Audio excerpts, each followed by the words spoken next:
கிறிஸ்துவுக்குள் பிரியமானவர்களே, ஆண்டவராகிய இயேசு கிறிஸ்துவின் இனிய நாமத்தில் வாழ்த்துக்களை தெரிவித்துக் கொள்கிறேன். இந்த நாள் தியானத்துக்கென்று எடுத்துக் கொள்ளப்பட்ட ஒரு வேத வசனம், அது யோபின் புஸ்தகம் 9வது அதிகாரம் 10வது வசனம். ஆராய்ந்து முடியாத பெரிய காரியங்களையும் எண்ணி முடியாத அதிசயங்களையும் அவர் செய்கிறார். எனக்கு அருமையானவர்களே, ஆசாரிய வகுப்பில் பிறந்த ஆசாரியர் சகரியா அவனுடைய மனைவி எலிசபெத் யூதேயா தேசத்தில் வாழ்ந்து கொண்டிருந்தார்கள். அவர்கள் தேவனுடைய கட்டளைகளின்படி கைக்கொண்டு நடந்தார்கள், குற்றமற்றவர்களாயிருந்தார்கள், தேவனுக்கு முன்பாக நீதி உள்ளவர்களுமாய் இருந்தார்கள். ஆனால் அவர்கள் வயது சென்றவர்களாயிருந்தும் அவர்களுக்கு பிள்ளை இல்லாமல் இருந்தது. எலிசபெத் மலடியாயிருந்தார். அப்போது இப்படிப்பட்ட நாட்களில் சகரியா தேவ ஆலயத்தில் ஊழியம் செய்து கொண்டிருந்த பொழுது தேவ தூதன் அவனை சந்தித்து, சகரியாவே, உன் விண்ணப்பம் கேட்கப்பட்டது, உன் மனைவியாகிய எலிசபெத் ஒரு குமாரனை பெறுவாள், அவனுக்கு யோவான் என்று பெயரிடுவாயாக என்று தீர்க்கதரிசனமாய் சொல்லப்பட்டது. இந்த யோவான் தான் ஏசாயா தீர்க்கதரிசியினால் சொல்லப்பட்ட கர்த்தருக்கு வழியை ஆயத்தப்படுத்துங்கள், அவருக்கு பாதையை செவ்வை பண்ணுங்கள் என்று சொல்லுகிற மனாந்திரத்துல கூப்பிடுகிற சத்தமாயிருந்தார். எனக்கு அருமையானவர்களே, இன்றைக்கு ஒரு காரியத்தை உங்கள் மத்தியில நான் சொல்ல போகிறேன். இந்த சகரியாவும் எலிசபெத்தும் தேவனுடைய கட்டளைகளின்படி வாழ்ந்தும் குற்றமற்றவர்களாய் இருந்தும் அவர்கள் தேவனுக்கு முன்பாக நீதியுள்ளவர்களாய் இருந்தாலும் அவர்கள் விண்ணப்பங்களுக்கு நீண்ட நாட்களாக ஆண்டவர் பதில் தராமல் அவர்கள் வயது சென்ற காலத்துல தேவன் அவர்கள் ஜெபத்துக்கு பதில் கொடுத்து ஒரு பிள்ளையை கொடுத்தார்.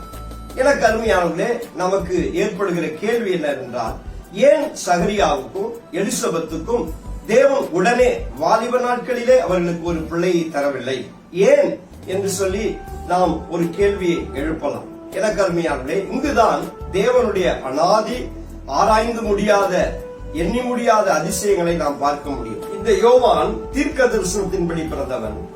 இவனுடைய வாழ்க்கையில தேவன் ஒரு நோக்கத்தை வைத்திருந்தார். அதாவது இயேசுவுக்கு வழியை இவன் ஆயத்தப்படுத்தவும் இயேசு கிறிஸ்துவை குறித்து சாட்சி சொல்லவும் இவன் அனுப்பப்பட்டான். எனக்கு அருமையானவர்களே, சகரியாவுக்கும் எலிசபெத்துக்கும் ஒருவேளை இவன் கால தாமதமாக பிறந்தாலும் தேவனுடைய திட்டத்தின்படி அருமையாய் சரியான காலத்துல அவர் நேர்த்தியாய் அதை செய்தார். எனக்கு அருமையானவர்களே, அது போல நம்முடைய வாழ்க்கையில சில விஷயங்கள் கால தாமதமாகலாம். ஒருவேளை நீங்கள் படித்துவிட்டு இன்னும் வேலை கிடைக்கவில்லையே என்று சொல்லி நீங்கள் சோர்ந்து போயிருக்கலாம், அல்லது உங்கள் பிள்ளைக்கு இன்னும் திருமணம் நடக்கவில்லையே என்று சொல்லி கலங்கி நிற்கலாம், அல்லது இன்னும் உங்களுடைய வாழ்க்கையில எதுவும் கேட்டபடி கிடைக்கவில்லையே என்று சொல்லி யோசித்துக் கொண்டிருக்கலாம். நம்முடைய தேவன் எல்லாவற்றையும் சரியாய் செய்கிற தேவன், நேர்த்தியான காலத்துல எல்லாவற்றையும் சரியாய் செய்கிற தேவன். எனக்கு அருமையானவர்களே, நீங்கள் ஒன்றை குறித்தும் நீங்கள் கவலைப்பட தேவையில்லை. ஏனென்றால் அவர் ஆராய்ந்து முடியாத பெரிய காரியங்களையும் எண்ணி முடியாத அதிசயங்களையும் அவர் செய்கிற தேவன். நிச்சயமாக உங்களுடைய ஜெபத்துக்கு அவர் பதில் கொடுப்பார் என்பதில் சந்தேகமில்லை. கர்த்தர் நிச்சயமாக உங்களுடைய ஜெபத்துக்கெல்லாம் பதில் கொடுத்து உங்களுக்கு நேர்த்தியான காலத்துல சகலவற்றையும் அருமையாய் செய்கிற தெய்வம் இயேசு கிறிஸ்து. நான் உங்களுக்காக ஜெபிக்கிறேன்.